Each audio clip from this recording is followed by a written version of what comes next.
Welcome to the Integration Station. I'm Naturally Ashley, your host, here to guide you down the rabbit hole into the world of psychoactive plants, frogs, and fungi.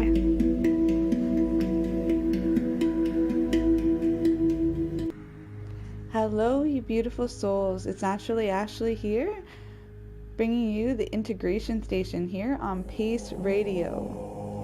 Our guest today is Bia Luna, who is an intimacy and integration guide.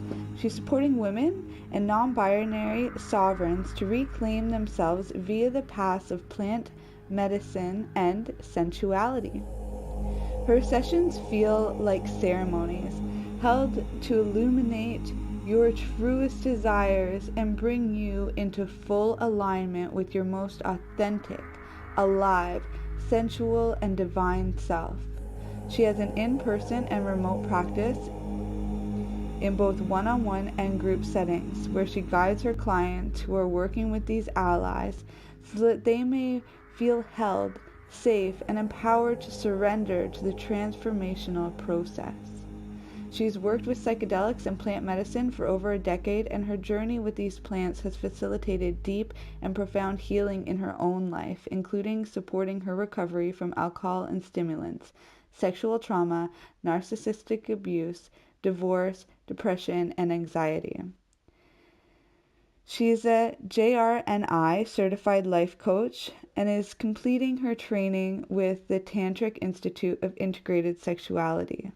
She weaves together these passions with her certifications as a doula and reiki practitioner to hold a sacred, safe, and nurturing place for her clients.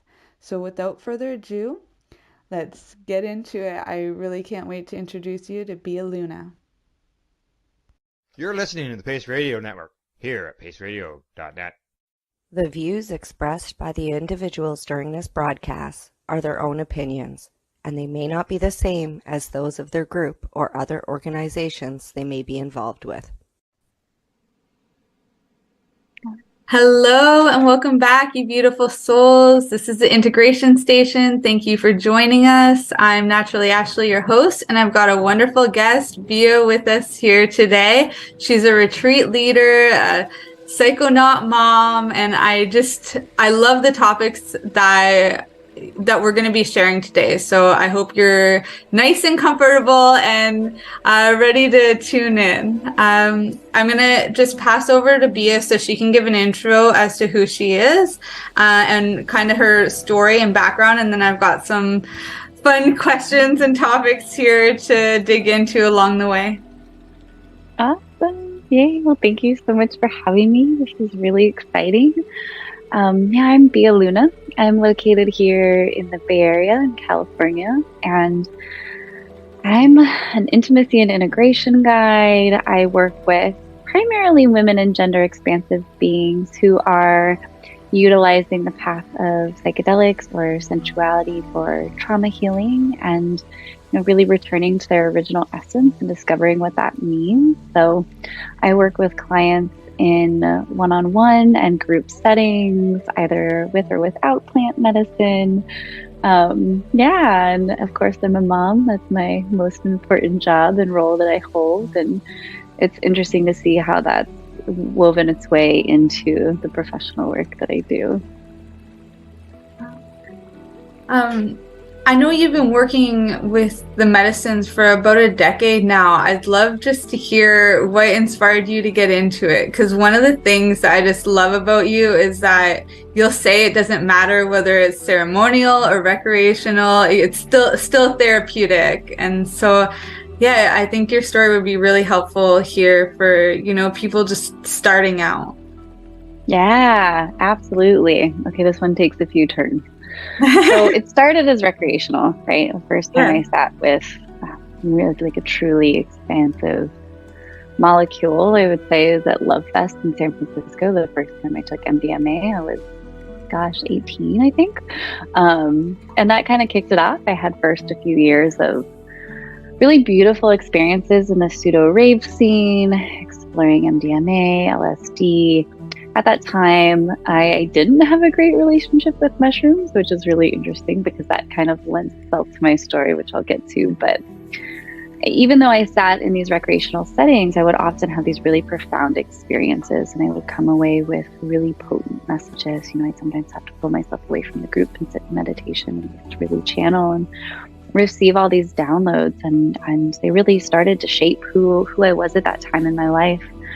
But the first time I saw, plant medicine in a ceremonial way, in a way that was intentionally for healing, although I recognize the other parts were very healing, was when I saw Madre Ayahuasca when I was about 22. I have dealt with some sexual abuse and trauma in my childhood, and what was really prominent was crippling anxiety about death. The weight of knowing that it was imminent was so much to bear. I almost just wanted to get it over with because I couldn't handle it. And sure enough, in that first ceremony, she helped me come to a better understanding of what I now believe happens, most importantly after death, and what that means for me, and most importantly, what that means for how I live this life. And that path with her has continued to unfold over the last decade.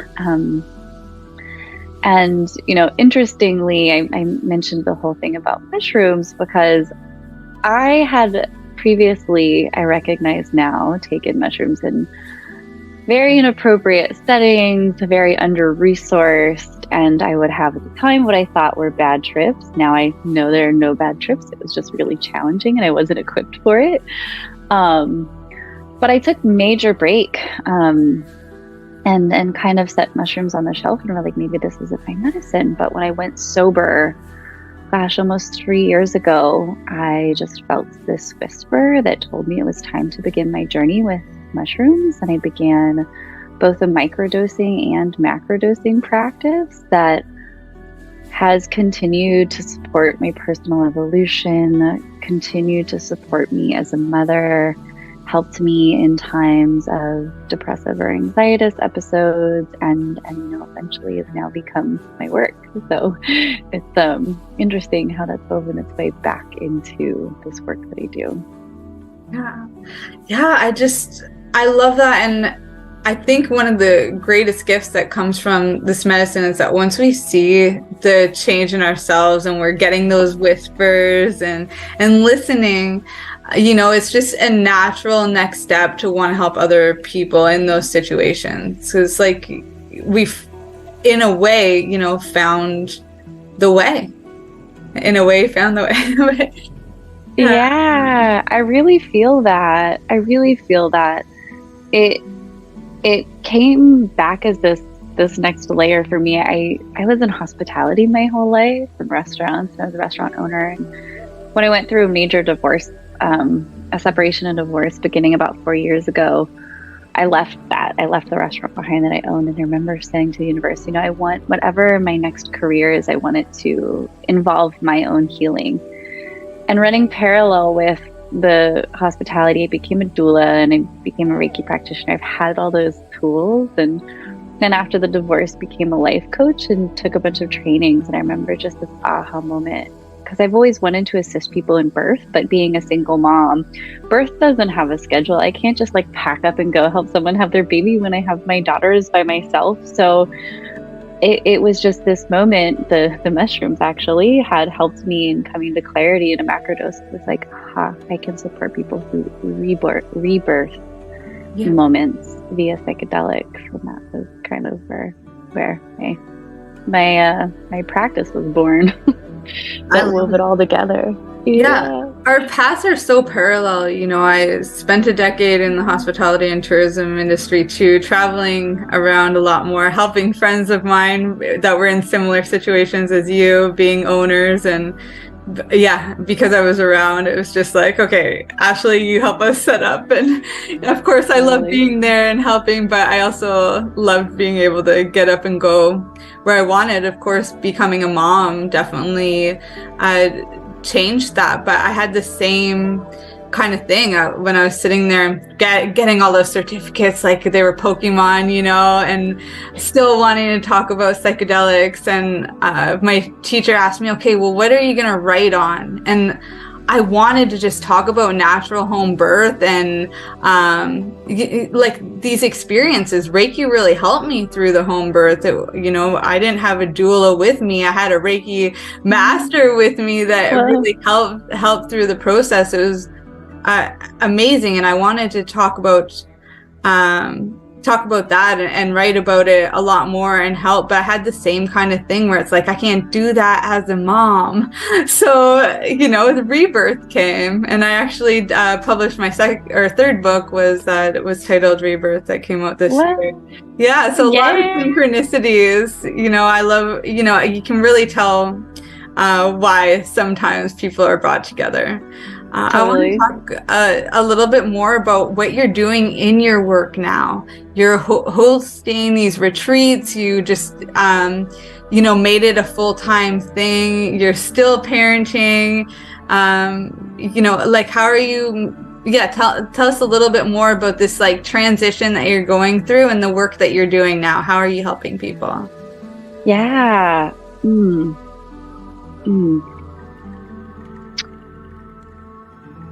Trying to think about where to begin this, right? Again, it's like it's so much of the story, so much of the journey is about what it's about. Look here, let me ask you 3 questions at once. You love it.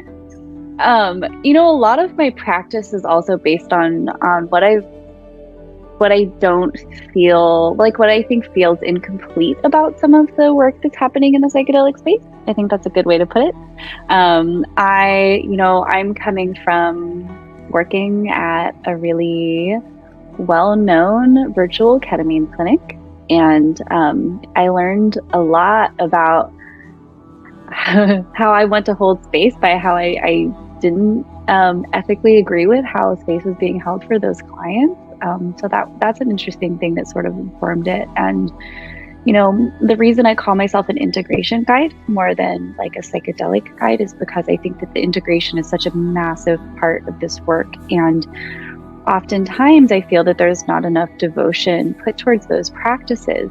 So, my work in essence with all of my clients is really about harm reduction and safe space holding. And, I believe that my spaces, whether it's one-on-one or a virtual coaching session or my retreats, I want to create spaces that are so medicinal, so healing that my clients can show up and not sit with any mushrooms and still receive a healing experience.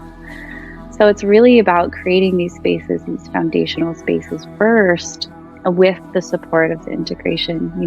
I think that this plant medicine work, the psychedelic work, the time that we are in ceremony, or I hate to say it, but on the medicine, is really only 30% of the experience, give or take, and the rest is really that intentional preparation and integration. So the spaces that I hold and what I do really emphasizes that.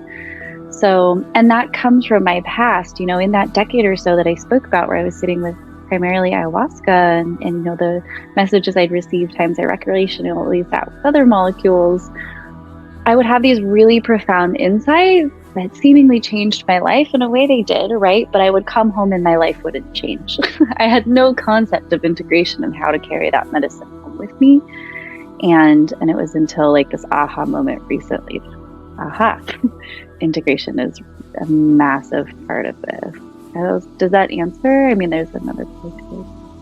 Yeah, absolutely. And it's even the reason why we're doing this radio show, it's called the Integration Station for I love that. So it's such an important aspect, and it doesn't matter whether it's a psychedelic experience that changes your life, or a birthing experience that changes your life, or changing jobs, or changing relationships, or leaving military, or going through something traumatic or something beautiful. There's still this integration, right? We're a changed person. You have to embrace that. That's where the growing through what you go through, so that the patterns aren't repeating, so that you can put a stop, or make a new beginning out of whatever you've just gone through. That's so true. It's happening all the time if you think about it. We are constantly taking in information that helps us grow and evolve as humans. And that's not as you were mentioning, there's so many circumstances where that has absolutely nothing to do with psychedelics. I tell my clients, have you ever seen a beautiful sunset and thought, man, there's got to be more to life than this? Do you apply that the next day, or do you just get back to your routine and your work? Do you let that thought change you? How do you apply it to your life? What can you shift? What's in the way of that, of you embodying that new realization? So yeah, the integrative process can be applied for so many things. So how, or actually, can you give us like a picture of how it is that you're helping people prepare for ceremony? And then we'll work to what integration looks like. Yeah, I really love that. So, I mean, the medicine begins to speak to us, I think, the moment you set the date. So it's a combination. I have a really extensive intake form. One of my clients told me recently that she felt like the process of going through the intake form in itself felt like an entire therapy session. We cover everything from medical intake to what is your relationship to your parents? Are you a parent? How do you feel about that? What is your connection to your breath, to your body, to this earth? Are you spiritual? What does that mean for you? What are your weaknesses? What are your strengths? What do you love about yourself? What would you change? What does integration mean to you? How can I support you? It takes my clients over an hour or 2 hours to go through that intake form. So that's a really big part of preparation for me. What is your purpose here? Who do you see yourself being? And how can this process help you get there? And what's in the way? Really clarifying that. I think that there's opportunities for, and in one-on-one preparation sessions, I am a somatic practitioner. I believe a lot of internal family systems work and, all of these parts that are here to protect us. I think that sometimes when we come into working with psychedelics, sometimes we come at it with this, if I could just get rid of that thing that I do, or, break away from this habit. Those habits are oftentimes here because they love you and they want to protect you. And if you come at them like just, I'm going to rip them out, they're going to hold harder. And I think that sometimes shows up in the psychedelic process by blocking us from really surrendering to it. So part of the preparation work for me too is one-on-one sessions, as well as a preparation ceremony that's happening in my retreats, where we really get to work with those parts. How can we get every part of us on board in a way that feels safe and that they can feel supported? So that's a huge part of it for me. And of course, always suggest, a cleansing diet, based on a lot of other lineages that I've followed that clients can, I usually suggest about a week just for clearing your energy, helping you feel, just helping to support your body to go through this process. It can be draining and tiring to sit in ceremony. So it's just to be resourced as much as possible. So yeah, this really holistic mind, body, spirit kind of formula really finds its way into my preparation, as well as one-on-one and community, right? I don't think you can really do any part of this entirely alone. Yeah, that's really important too, because, I'm a bit of a lone wolf myself, and I've worked with a lot of medicines on my own, but it definitely took me a lot longer, and I've gotten a lot further the more that I was finding people of like mind to walk the path with me. Yeah. It took me a while to figure that out. Yeah, that resonates with me very much. Yeah. So, yeah, can you share a bit about what ceremony looks like? Yeah, absolutely. Well, there's so many things to say there, right? So, I mean, you just had one too, right? Like you just got back. Right. I just got back. Yeah. I returned from one of my retreats yesterday. The reason I kind of smile about that, right, though, is part of my work is to dissolve this idea of what a ceremony looks like. So, you ask me, what does a ceremony look like? It's like, well, is it the ceremony that I just held for 3 really brave women, or is it the ceremony that I had at a festival last year where my partner held me and I cried and like felt the dam of sadness in my heart break? Because I think that's a ceremony too. But I want to hear both. yeah, okay, great. I'll start with my ceremonies. Yeah, so I hold 3-day retreats, and the ceremony is just one night. I know certain plant medicine facilitators hold multiple ceremonies, but again, because of my core belief about what working with psychedelics is about, it's really held flanked by deep preparation and a full day of integration. But my ceremonies happen on the second night of my retreat if I'm doing it communally, and they're guided by a combination of live music and song and sound healing, as well as silence and stillness, and just really tuning into the crackling of the fire and the sound of your own breath. And I prefer never to hold space for more than 5 people at a time, because I want to be fully physically present for each of them if they need it. And I also want to witness, because I work with somatics, it's important for me to take notes of any physical, like body positions that they took during the ceremony for extended periods of time, or, you know, just witnessing moments they smiled, what that might be like, so we could talk about that later.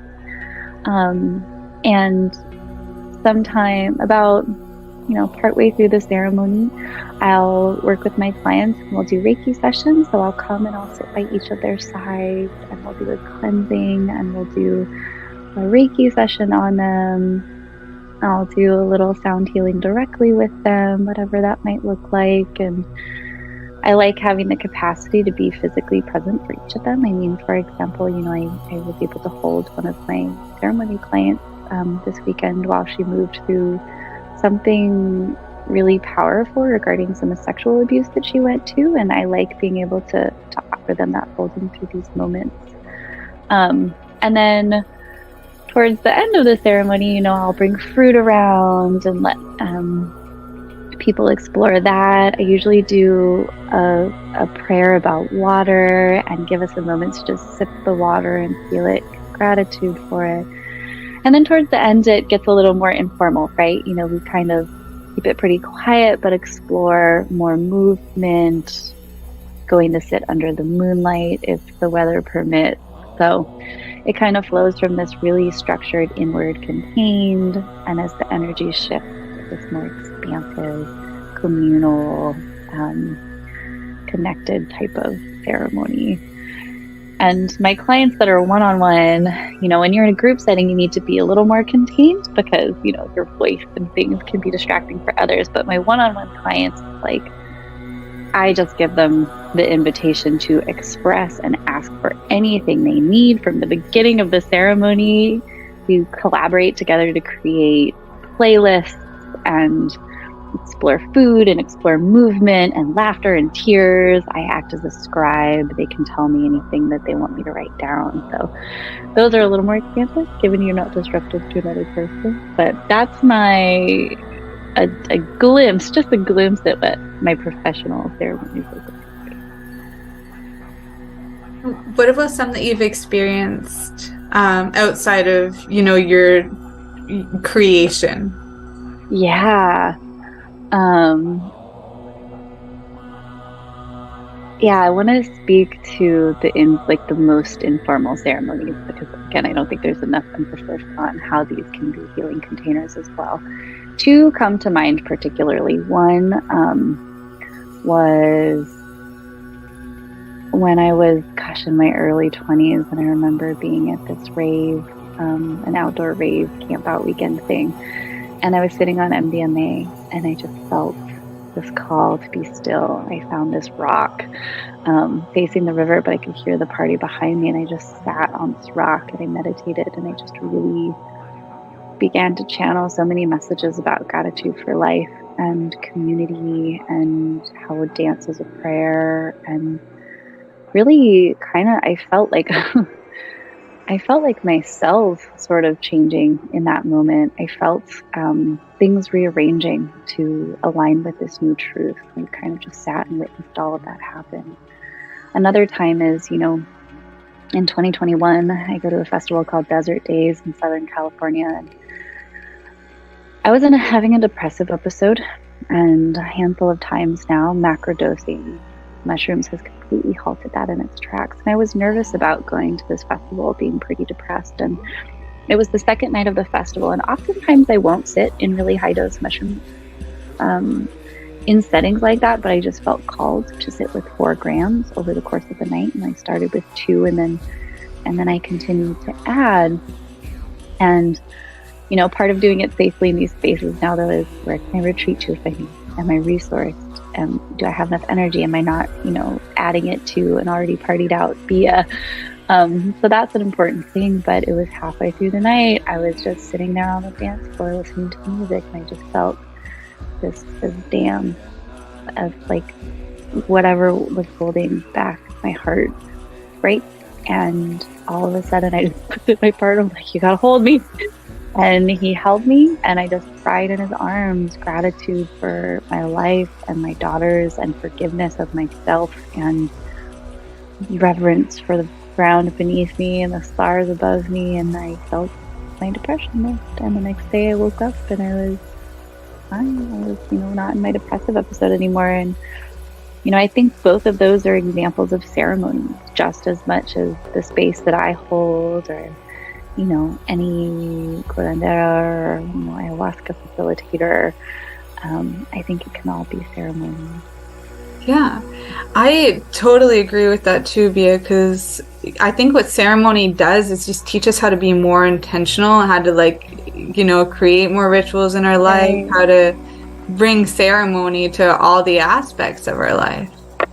You know, it is nice to celebrate, but you know, I think one of the things I loved so much about South America is that they were always celebrating something.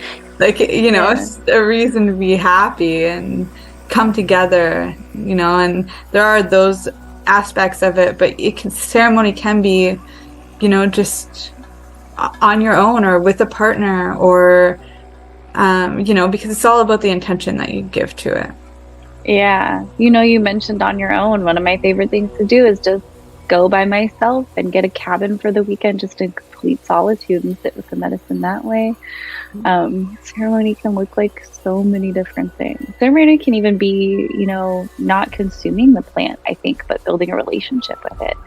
I have some San Pedro that I'm growing that I intend to meet someday, you know, but I sit in ceremony with it and just get to know it and be in its presence, and offer up gratitude and get to know it.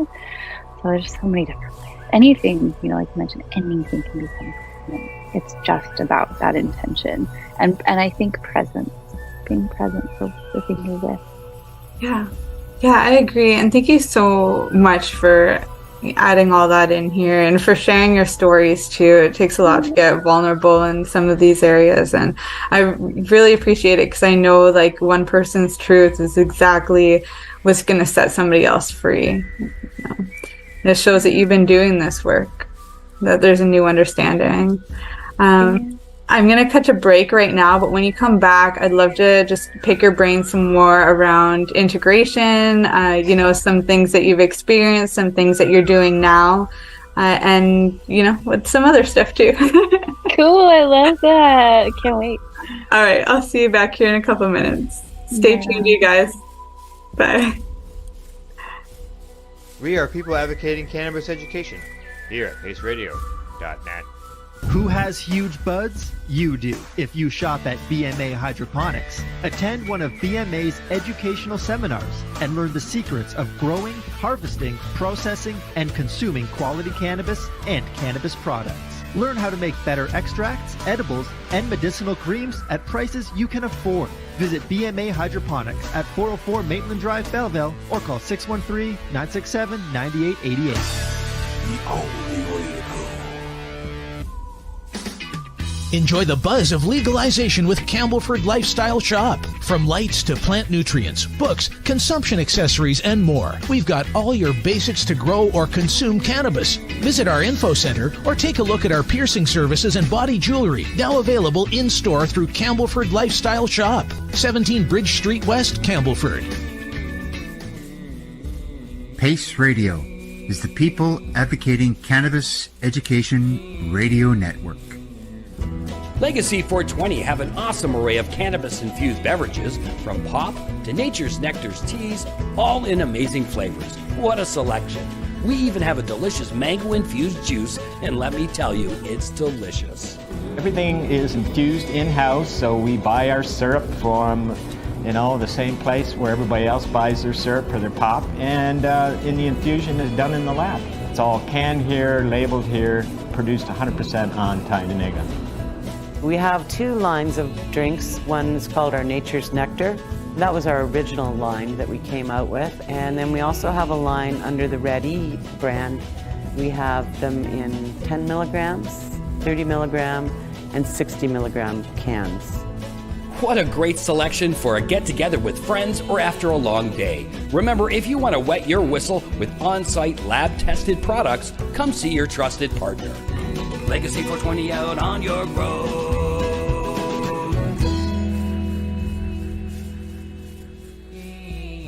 Did you know that the Pace Radio Network isn't just a radio network? That's right, because most, but not all of our programming is now done via video and is then podcasted at paceradio.net. So if you want to watch our programming, you'll find us on the Pace Radio Network's Facebook page, plus the show's own page, and you'll find us live on the network's YouTube channel. And don't forget, you can find it all, video and audio, at paceradio.net. You're listening to the Pace Radio Network, here at paceradio.net. Welcome back to the show, everyone. Welcome back, Bia. I'm really looking forward to hearing your take on integration. Can you walk us through a bit of that? What it looks like from your own personal experience working with different practitioners, and then what it is you're doing now? Yeah.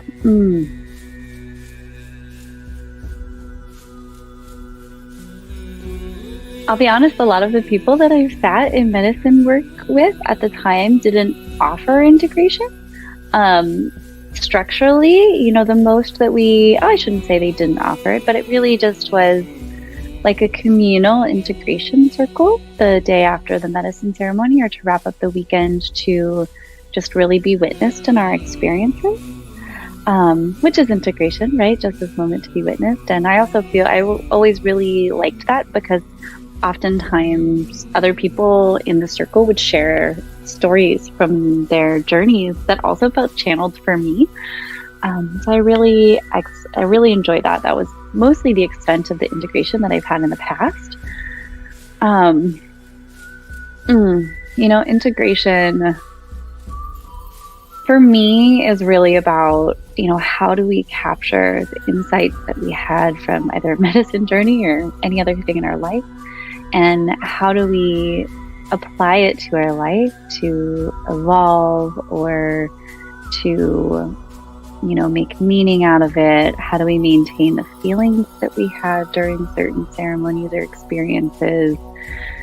And this evaluation of what's in the way of us carrying that medicine out. So, it's kind of this like 4-step process, I think. The first step is the insight itself, gaining, whether it's from a medicine ceremony or the birth of a child or a major life transition or wisdom teaching that we've received, whatever that might be. And the second process is really evaluating what that means for your life.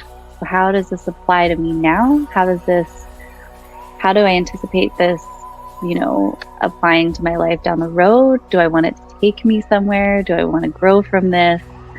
And, who needs to be involved in that? What conversations do I need to have with people to be in support?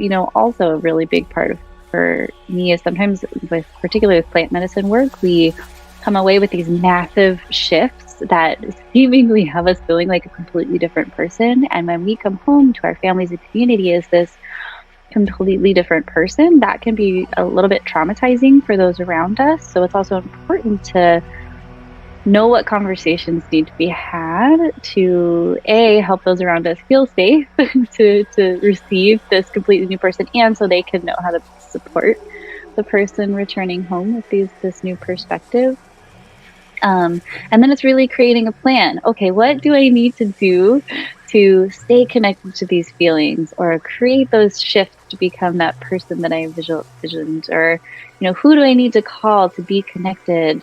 Maybe you realized you needed to reach out more, whatever that might be. And then finally, what's getting in the way? What do I need to eradicate, or, what habits need to shift, or maybe relationships need to sever for me to feel safe to move forward. So yeah, the integration process, I think, can really be, that's a framework that I like to explain to my clients, because that's something I love to support my clients in that. I think that traditional coaching models can be really supportive, helping them to decode, what might have arisen in a very cryptic ceremony is really important.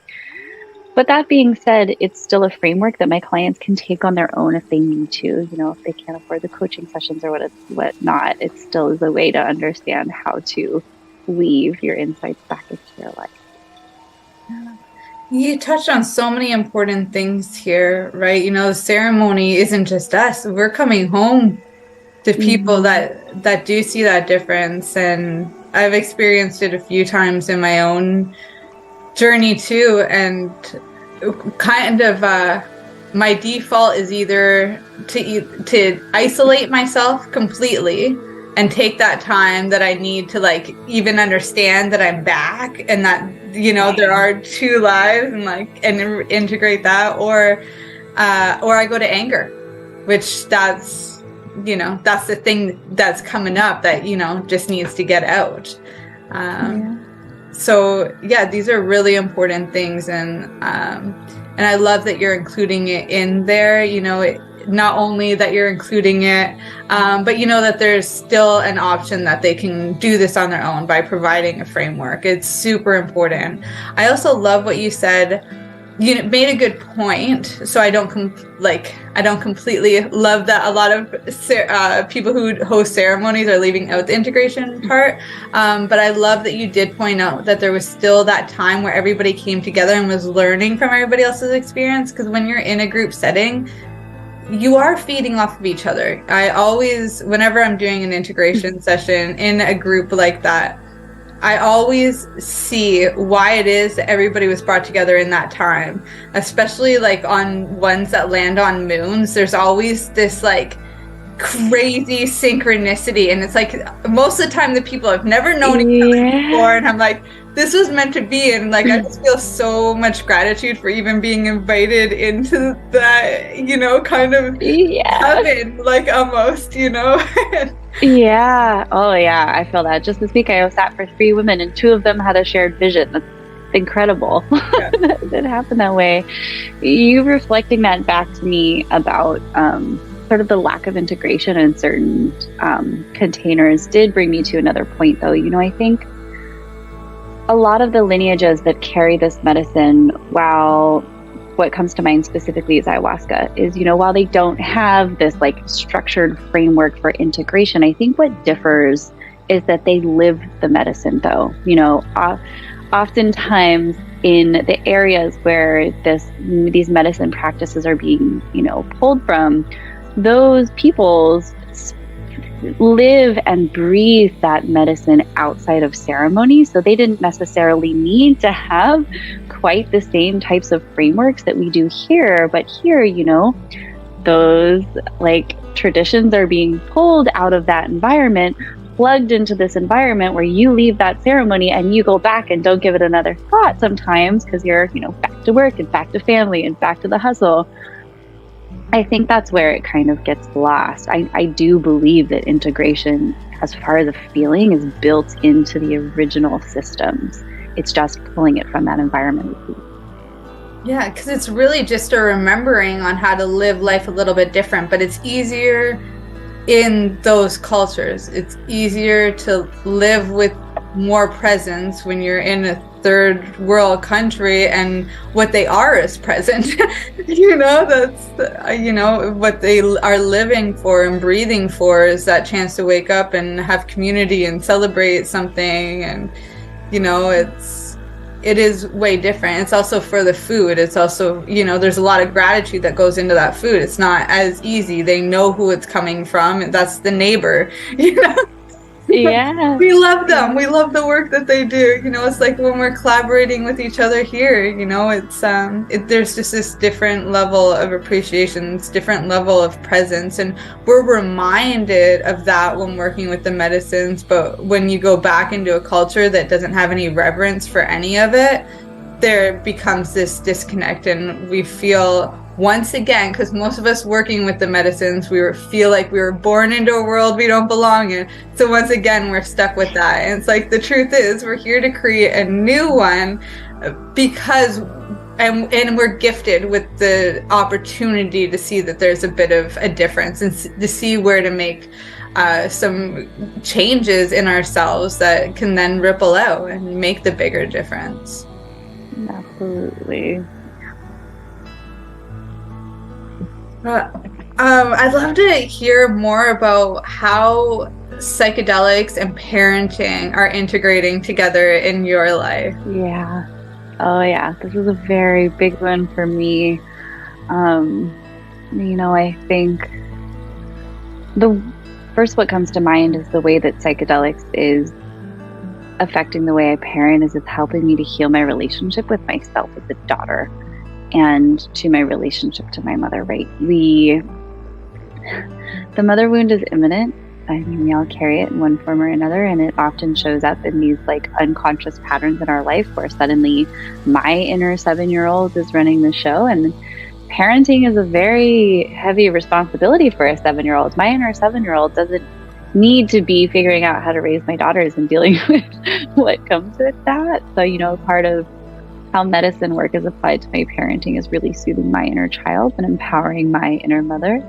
And it's just brought so much awareness to where I still am wounded and, you know, need to soothe that part of myself. And you know, it's brought a lot of forgiveness of myself and my mother, and forgiveness for myself in the moments when I don't parent the way I would like ideally love to, you know, in the tired days or whatever it might be. It's also helped me, you know, mushrooms particularly on both the macrodosing and the microdosing fronts have helped me to play more. My inner child, my truthful child, myself as a child, really missed out on that opportunity because I had to grow up too soon. So it's like cooking dinner and doing laundry and helping my daughters, you know, tie their shoes, all that stuff comes really naturally to me. But the second I have to go play with them, it's just like, what am I supposed to do? I have a really hard time tapping into my imagination and being silly. And I find on the days that I microdose, for example, I'm more tuned into my empathy, my creativity, that state of play. I particularly am after macrodosing sessions, you know, because there's that part of me that feels so connected to the work and all the, all these like limiting beliefs that have shown up through particularly like capitalistic and patriarchal narratives dissolve a bit after macrodosing sessions, so I can come back and see this like really embodied human playful Bia again. And it's helped me to see my daughters like their true essence, to love them for who they really are, not who I think they should be. And there's not a single session with mushrooms or ayahuasca that I don't just absolutely crack open in gratitude for my daughters and just call their beautiful little spirits in to sit with me in this medicine. I'm about to cry. And you know, they, as far as explaining to them, you know, they don't know per se that I do this as a profession yet, but they do know that I do this work on myself. You know, that they know that I go sit on a mountain and I sit with plants and I learn about healing. And, you know, we have mushroom stuff all over my house. They buy me mushroom stuff all the time or make me mushroom pictures and crafts because they know I love them. You know, they don't know entirely the extent of it, but we'll get there. You know, I think a big part of teaching them about psychedelics first begins with teaching them about intention and safe spaces. So we're beginning the introduction to psychedelics. I'm beginning that by first teaching them those foundational things. So that was a lot of information, but those are some really prominent points about, what psychedelics and parenting means. Yeah, you touched on so many important things, Bia. And first, like I love that what you're doing, is just in, playing and encouraging them, like with getting you the stuff and drawing the art and all that. You're making it safe. Mushrooms have been, demonized really bad. This is a whole new generation. Any parent that's microdosing right now, even the cannabis loving parents out there, the ganja mamas, like they're raising now kids that aren't scared of these things. The propaganda has died. I think that's like a really big thing just to touch on, in the beginning, is that these things are now safe. They don't need to know that, it helps you see the God within yourself. Not yet. That is too complex right now. Right. But, what they're finding is that you love them and they love you. And so now this must be safe. And for the majority of these, demonized plants, frogs, and fungi, they really are, there really isn't much to be scared of when you combine that with what's in our grocery store today, or set it in alcohol. Or that's one of the gnarliest substances out there for us, and look at all the harm it's causing. That reminds me of something too, is I think that having these conversations and being upfront and honest and not demonizing them creates this really healthy relationship with them. I think to cultures, for example, that introduce alcohol to kids at a young age, like you can have a little tiny glass of wine at dinner, in Italy or something. There's far fewer rates of alcohol use disorder than, here, where we get DARE and we get all these things that's like bad, don't touch. And then, it's like shrouded in shame and secrecy. And nothing really thrives in those environments. So I'm hoping, when those conversations about, cognitive liberty and the fact that these molecules exist begin to happen, maybe when my daughters are in their teen years, it shows them an example of how to have a nourishing relationship rather than, a secret or a damaging one. Yeah. And what's good is you've got a lot of work between now and then too, to, have more confidence in how you're going to have these kinds of conversations. And there are people now, that's one of the best things I think for me about working with the medicines and being a parent is that, a lot of people, I think, want to like shape and mold their children to be what they wanted to be or whatnot. And I'm under this understanding, like, they are people now, all of them, my friends' kids, my kids, the babies, the teenagers, they're just totally own souls. And as a mom, I believe that it was such a gift. Like, I didn't think that I could have kids, so it was like definitely a surprise. But the first thing I did was smile. I was like, wow, I just healed myself. This is a gift because of the work that I did. And my son challenges me in so many ways. It's like probably the most psychedelic trip that I've been on in my life. Oh, absolutely. I mean, children are the only other mirror that I found that's equally as potent or more potent than plant medicine, right? Nothing will show you your truth quite like your children. Yeah. There's so much to learn from them. And I remember, like, I did take a break for a while in my breastfeeding years, because I wasn't sure. There's like now these resources out there like Planned Parenthood and stuff like that wasn't around at the time. So I did a lot of stuff on my own, but I was also scared to dose. And I had only really had a lot of experience with higher doses. I thought for sure microdosing was for, babies. I listened to what Terence McKenna said. The only thing wrong, or the only way that you can mess up mushrooms, is by taking too little. So I really had that like in my mind, that the only way you can do harm is by not doing the heroic dose. So, once I actually got into James Fadiman's work and learning about the microdosing, I'm like, okay, yeah, I'm going to try it. And I might have overdid it, because I remember just looking in the mirror, and I had time alone. My son wasn't around or anything. I had my privacy, and I was doing yoga. It was helping me move through some stuff in emotional times. But I remember looking in the mirror and being like, all of my childhood trauma went away, because I saw myself in the mirror for the first time as a mom. And I was like, all the stuff that my mom didn't do for me, or all the stuff that I thought was that I needed, I now had the opportunity that I could do that for myself, because this time I'm the mom. And, I just felt so free. It was like this childhood, the inner child inside of me that was like, hanging out there.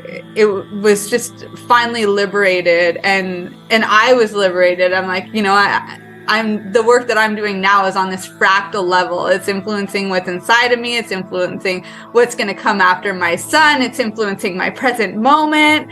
It allows you that time to be present. It allows you that time for understanding and for play. And, time it's so valuable. And I feel like we can get more out of it, like squeeze this time that we have here for what it's worth by, doing this work, going through it, sharing it with our children when it's their time, because chances are they're going to go a lot further, a lot faster than us, because they've got us to, to learn from, I guess, or to, I guess, like, we're still leading that example, just in the way of our being. And, that puts them so much further ahead. Right. Yeah, I'm really grateful for that. We have so many more resources now than our parents did. And then you throw like any type of medicine work on top of it, and it's like exponential. We're very, very lucky to have these opportunities.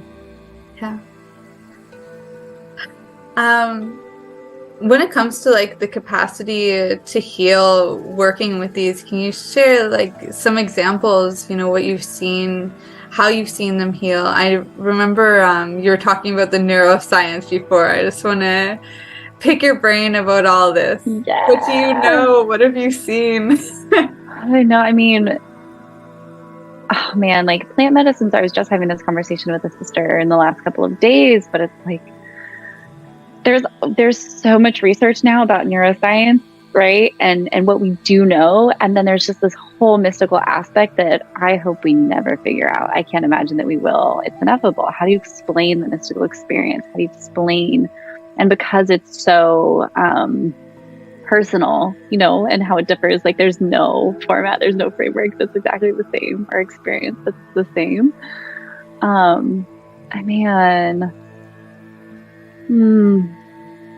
do I start with like examples? There's so many. I'm trying to think, where to apply this. The greatest example, I think, and it is fairly universal, is that it gives you, because you're able to have that shut down as a default mode network, you are able to see things through a different perspective. And it's through that lens that we're able to go back and redefine for us what maybe some of our most traumatizing life experiences were, and reclaim an empowered perspective about those, so they don't quite have a grip on us as much anymore. So that's probably universally the most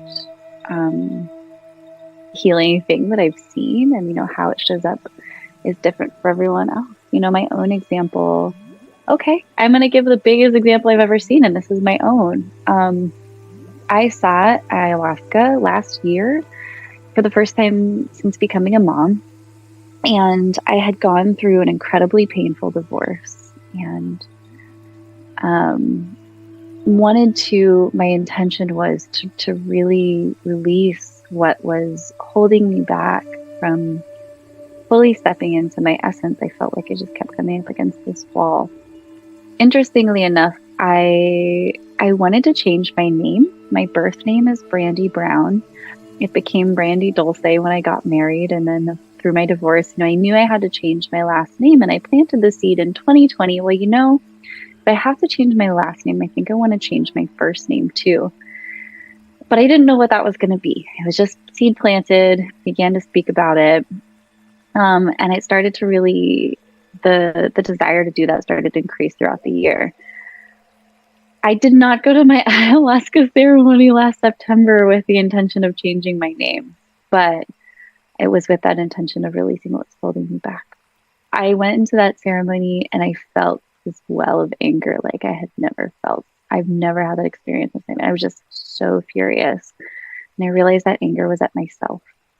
It was like all of the self-hatred I'd felt in my entire life, all combined and being felt in one moment. It was unbearable. I remember pleading with Madre Ayahuasca, please, like I'm begging you, show me how to let this go. And I was just getting dragged completely through it. And then finally she said, you decide when to let go, but you can't be mad at her. You have to love her, meaning myself. I couldn't do it through self-hatred anymore. I had to do it through self-love. And that made me, for some reason, even more angry for a little bit. And I just had to deal with it. I had to sit in it, explore it. And I looked up at the hole in the yurt and I saw the moon pouring through. And I just felt like, okay, I'm ready. And I walked outside and it was this bartering. Am I really ready? Am I really ready? What does this even mean? And then suddenly I felt it. And I purged. And I realized I was purging my old self. I was purging Brandy Brown. I was purging Brandy Dulce out. But the whole time I was saying, I love you. Thank you. Like, I see everything you've been through. Thank you for getting me here. And in that moment, I let her go with so much love. And that's when I received my new name. It just channeled immediately to me. It was Bia Luna. I had to go look at the moon and ask her if I could take her name. I said, yeah. And that was one of the most healing experiences that I've witnessed. That one happens to be, through myself and my own experience. When I work with clients who are able to communicate with me, they're able to safely revisit these scenarios that once held so much power over them, and sometimes relive them. Like my client this past weekend who her body was refeeling everything from her sexual abuse that her body had completely shut her off with for years. But what happened is she suddenly believed herself. She was living this life where she didn't trust if that really happened or not. And because she got to feel that, she was able to find compassion for the ways she's been acting, find compassion for the ways she's had to protect herself. And the list goes on and on how we can really heal from it. I know that doesn't speak as much to the neurochemical part. I'm happy to talk about that kind of separately, but yeah, those are some big examples that come to mind. Yeah, that's so powerful. Yeah, I can see how that happens, with you have to get stuff out, and those downloads, they really do come through when you surrender and just allow it, because then there's room for it. Automatically, that space needs to be filled with something. So it sounds like, you got out these other identities. There already wasn't enough room. You were already overflowing. And, totally. Gone as soon as you surrender, let it go. And I can understand the anger too. How? Or am I not already doing that? I've so had those moments where I'm already doing it. What else do you need from me? But it's just like we create these ceilings that are seemingly as high as it gets based on our limiting beliefs or our prior experiences. And sometimes, we're like, oh, but my ceiling's here, and then a plant or fungi will come along and be like, actually, it's up here. So like, let's readjust. Let's see what that really looks like. Sometimes we just can't see it from our narrow-minded perspective so far. Yeah. Yeah, I love that. I also love that there's that opening, though, where, having a guide on the side really does help you enjoy the ride. Yeah, absolutely it does.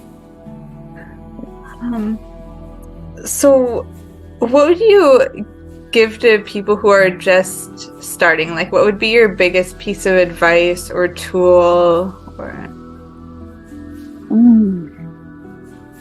Biggest piece of advice.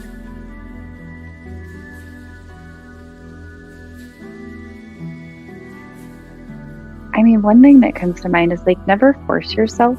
I don't think that we should ever force ourselves into psychedelics or like cram it into a space if that doesn't feel really right. I think you'll know when it feels right, and don't be like swayed by the fact everyone's talking about it or doing it.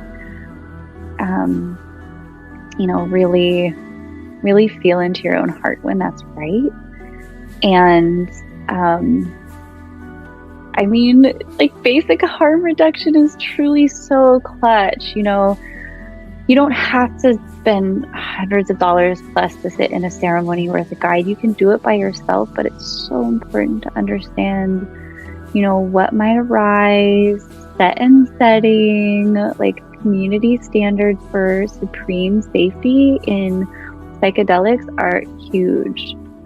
And I think the final thing is like ethical sourcing. Don't take mushrooms or any other plant medicine from someone who would not visit them themselves. I think they should always be able to tell you the strain, like, would you ever date someone you didn't really know their name, get intimate with someone you didn't know their name? That's a handful of things right there, but I think all of those things are really equally important. Resource yourself, understand what you're getting into, and how to create a safe space either by yourself or with someone else. Yeah, I agree 100%. And for anybody listening out there that wants to know more about harm reduction, there are like many resources out there, but one of my favorites is the Zendo project. Yes. They've got a manual you can just download, read through it, and you're pretty good. Zendo project, they help people with harm reduction at Burning Man, so they know what they're doing. I second that. They're incredible, beautiful resources for preparing for and holding yourself safely through these experiences. And Fireside Project, if you don't have access to anyone that can support you on site, Fireside Project is a number that you can call either during or after a psychedelic experience to have space held for you for holding steady or integrating afterwards. So that's a new resource, in the last couple of years. I'm really glad that it's still going strong with lots of volunteers. It's powerful. I'm really happy to see it. Yeah, absolutely. So we're going to pause and go to another commercial break. Are you good for time if we bring you back on? Perfect. Yeah, we can do All right. I'll see you in a few. See you in a few.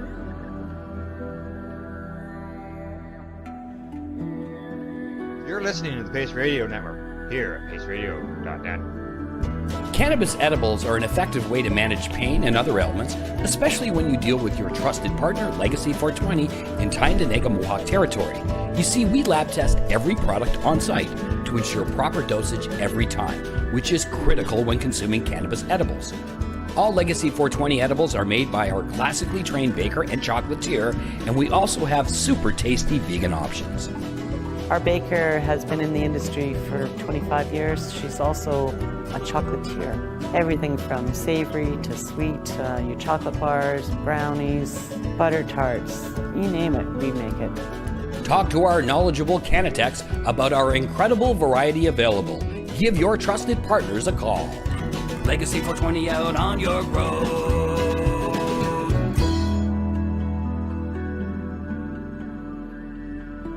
In February of 2022, the Victoria Cannabis Buyers Club and Ted Smith were fined $6.5 million. This for helping 8,500 patients with access to medical cannabis. In our interview with Ted, he spoke to us about how people can donate to help in an upcoming court challenge. And here is part of that interview. From what I've seen lately, I believe that you've got something that you're trying to do as far as fundraising to deal with this next court challenge. For now, people can write checks directly to Jack Lloyd Law Corporation or send e-transfers to savethebcbc@gmail.com. I guess those are the two easiest ways for people to help right now. Enjoy the buzz of legalization with Campbellford Lifestyle Shop. From lights to plant nutrients, books, consumption accessories, and more, we've got all your basics to grow or consume cannabis. Visit our info center or take a look at our piercing services and body jewelry, now available in-store through Campbellford Lifestyle Shop, 17 Bridge Street West, Campbellford.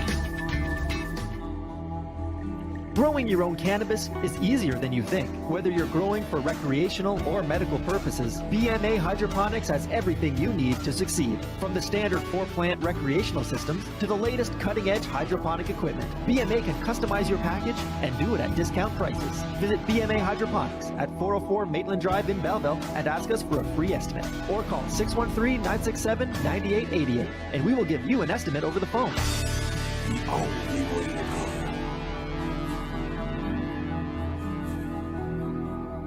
We are people advocating cannabis education here at paceradio.net. Welcome back, you beautiful souls, and welcome back, Bia Luna, as well. I almost said Bia Love because I'm thinking of, sorry, my dog's name is Luna, so I call her Luna Lovegood off of Harry Potter. It came out automatically. I'm like, oh, I'm sorry. I love it. Roll with it. Yeah, Bia Love. Or Bia Luna. Okay. A lot of people call me Luna too. First they read my name and then they just think Luna is my name for some reason, so I'm used to it. Yeah, I love so much that you asked Mama Moon if you could, or Grandmother Moon, if you could have the name. I keep hearing, of this, the asking permission. I do that if I'm like harvesting from nature or foraging or different things while crafting in any way. I love the reverence though, and I think the medicine really does just open us up to that. It's just natural when right. Well, I think everything essentially has a consciousness, a spirit, and I wouldn't take anything from any person, right, without their permission. I think that nature, I think that the moon, like there's so many other places where these permissions are required and needed. Yeah.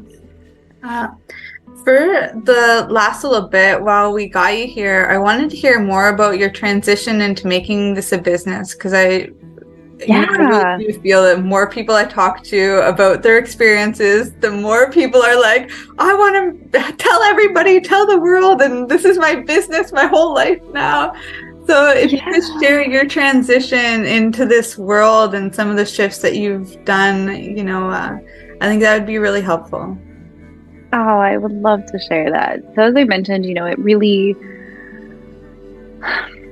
It's been a long time coming. It's been these years of getting to know new modalities and weaving them together to create my own offering. Creating my offering is just about learning what I don't like from witnessing things in the community as well.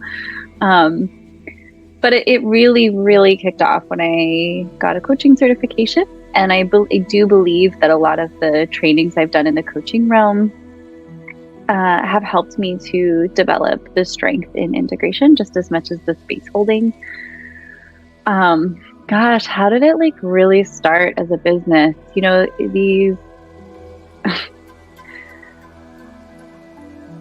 When I think you begin a coaching business or a guidance business, there needs to be, I shouldn't say there needs to be, I can't tell anyone what it needs to be, everyone's journey is different, but oftentimes when you start a business like this, there is the work that you do on your business. That's the logistics, the marketing, the selling, the administrative stuff. And then there needs to be the work that you do in your business. I think what really shifted for me was the devotional practices, the living my life as medicine. The mushrooms told me, live your life as a prayer. When I started doing that, the business part started to happen more naturally. So I think it's like a good advice I have for people going through this is spend just as much time in your business, like with the medicine and devotional practices, things like that, as you are spending on your business. Because when you do, I feel like you feel more in a flow state and things start to happen more naturally. Coaching and guiding will very much act as a mirror. If you have any insecurities about being seen, scarcity wounds, worthiness, not enoughness, that will show up in this type of work. And totally, I've been working so hard on that. So a lot of those things will come up. So expect to be doing a lot of personal work as you are doing this stuff.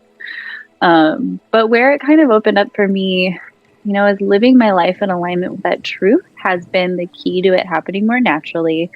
I began to market myself more directly as a psychedelic guide about 1.5 years ago. My first entry into this was partnering with a microdosing company as their in-house guide. So I work with Mindful Meds in Canada as their in-house guide. I help people develop their protocols for microdosing. And then recently, as they transitioned to more macrodosing supplies, whole mushrooms, I developed macrodosing programs because their, clientele were the people that are like, I don't want to see a mushroom. I don't want to think about a mushroom. I want to take my little capsule and not feel it. But as they started to develop that relationship, they expanded to macrodosing. So we realized that their clients needed that support. So that was kind of my foot in the door to create these containers that I had in a more intentional way.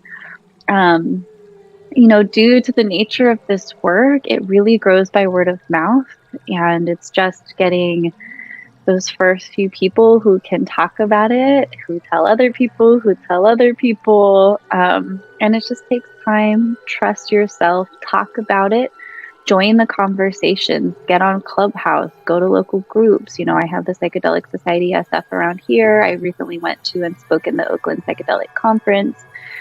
Get out there, talk to people, and support each other, right? There is more than enough to go around in this business. All ships rise in a rising tide. Support others doing the work. Of course, if you ethically believe in their practice, that's important. But if you do, help each other out. It'll come back around. There's a couple people in my community that if someone can't afford my pricing or can't afford can't swing it on a weekend of doing it, but I know they want to sit, I'll give them someone else's name. I think that comes back around. It really does. So be a part of the community. For me, it was kind of this domino effect. It's just about getting those first couple of people. And figuring out how you want to join the conversation, like what part of this is meaningful to you and how can you contribute? What resources are you putting back out there? So for me, it started with the microdosing and then became more one-on-one guidance. And then that person told people who told other people. And, now I just hosted my first retreat and I trust what's coming from that. It was a really powerful weekend with very unique offerings. And now it's one thing for people to say, oh, I know this person who does this work. But it's another thing to say, I just went and had this retreat that changed my life. Let me tell you about who I sat with. Right? So you just got to get the first client. Word of mouth is really where I'm growing. Trust yourself. I think it's really easy to have imposter syndrome come up in this work. But something that the mushrooms taught me is if it comes from your own heart, that's reason enough for it to exist. Put it out there. It needs to be out there. And imposter syndrome, I think, happens more when we're comparing ourselves to other people, but I think the true imposter syndrome is just in alignment with my heart. if you're doing it in full alignment with your heart, it'll all settle, it'll all feel right. And that takes some time to get used to, and that's okay. Yeah, so that's where I'm at, like in my business right now. I like I said, I worked for a really big virtual ketamine clinic for 2/3 of this year, and finally in August, not knowing what the hell I was going to do, but just trusting that if I quit that job, it was going to be the thing that I needed to create the capacity for this to go. And it was. Sometimes you got to take the leap, create the space. Yeah. What do you hunt in California? What do you find down there? I mean, turkey tails are huge out here. One of my favorites to find are candy caps.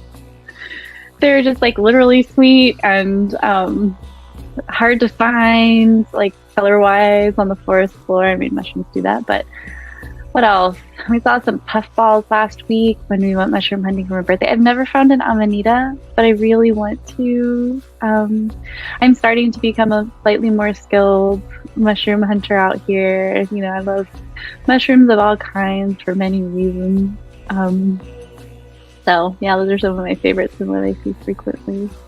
Oysters are easy sometimes.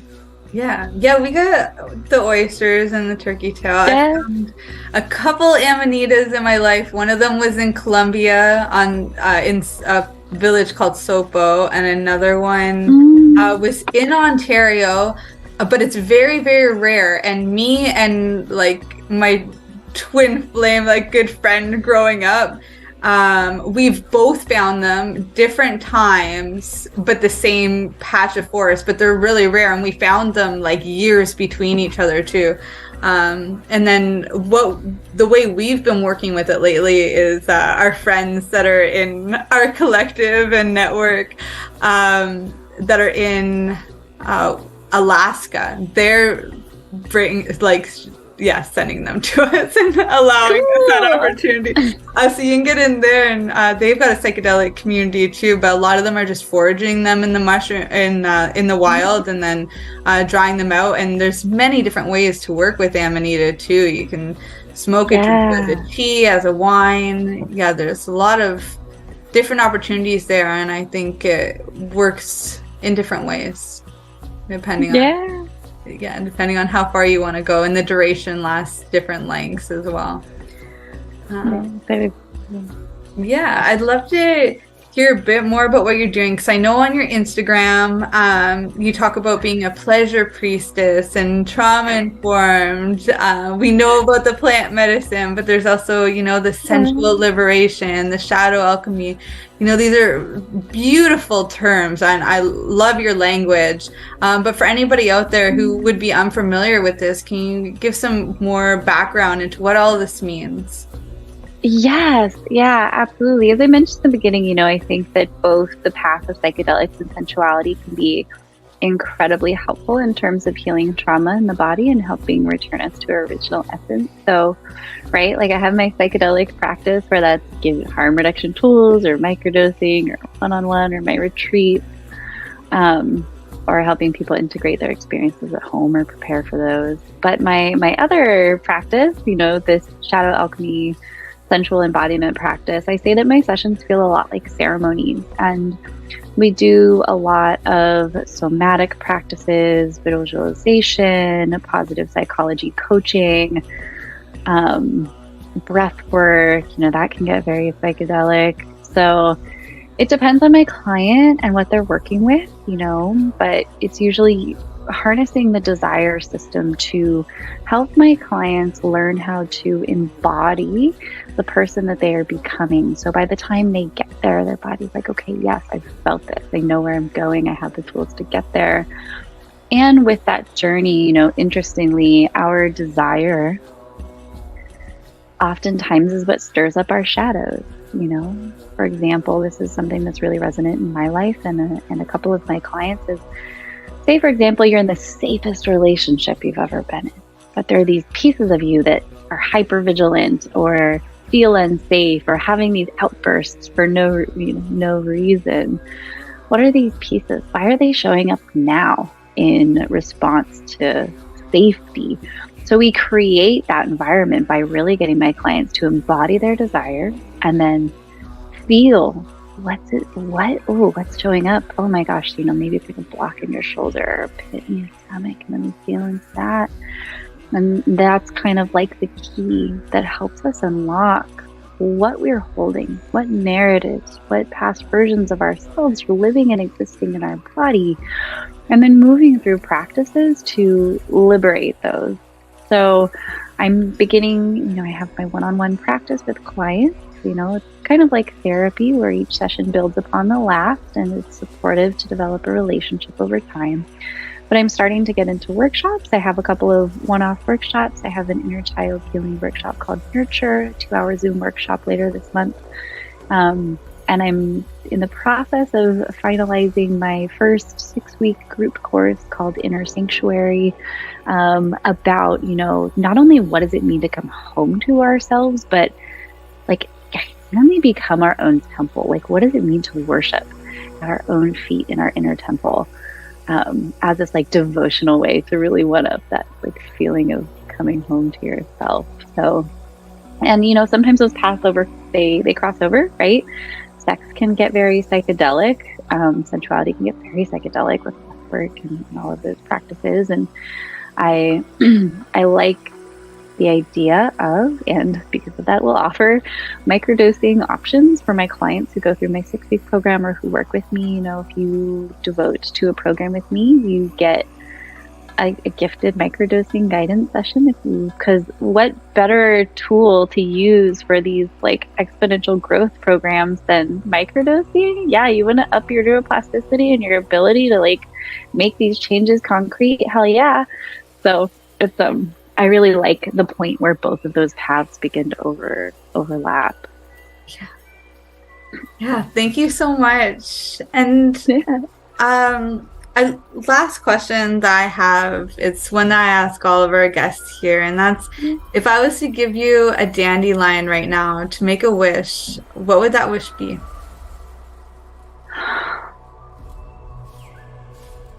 My wish has been pretty consistent. I just had my birthday and I think I wish for this every time, but it's really where I'm at right now is just, I wish to live this life as a prayer.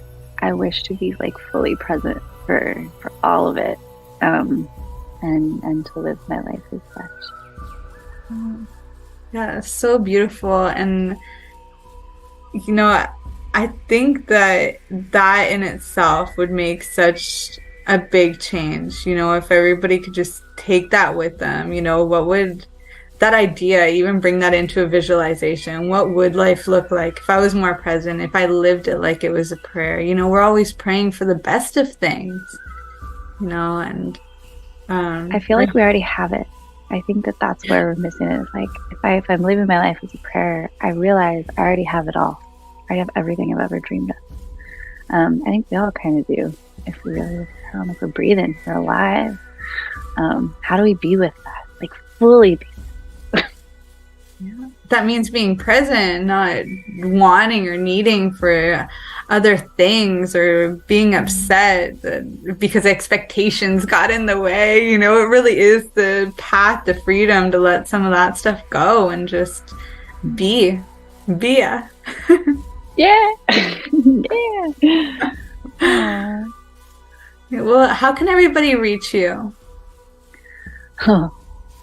I laugh because I'm currently in my analysis paralysis over finishing my website. In about 2 weeks, maybe by the time this gets out, my website will be live. That's just bialuna.com. So B as in boy, I-A, Luna, so L as in Lucy, U, N as in Nancy, A.com. It'll have some resources, ways that you can book sessions from me on either path, the psychedelics or the sensuality, and any of my upcoming live or virtual workshops and retreats, as well as a bunch of nifty resources, Zendo Project being one of them. And otherwise, I'm really, I go back and forth between being very active on Instagram and being like, I want to throw my phone in a river. So I'm starting to be in the active on Instagram phase. That's at _Bia. So it's _Bia IA.Luna. That was Muzi U and it's an A, and then underscore again, so _Bia.Luna_. I'm just constantly updating there. It's a really great place to get any free resources that I have, starting to put, just wisdom teachings and details about how to work with this medicine that you can carry away without having a book with me. So trying to be active on there. Thank you so much. And I'm going to link all that stuff below as well. So anybody can just scroll down, click this girl up. Oh, I really appreciate that. Really appreciate this connection. Yeah, me too. And thank you so much for being here and for all the work you're doing. And congratulations for everything that, is coming to completion now. And, it's beautiful. Thank you so much. It feels really good. All right, sweetie. We'll talk soon, okay? Yay. Bye for now. Bye, everyone. Bye.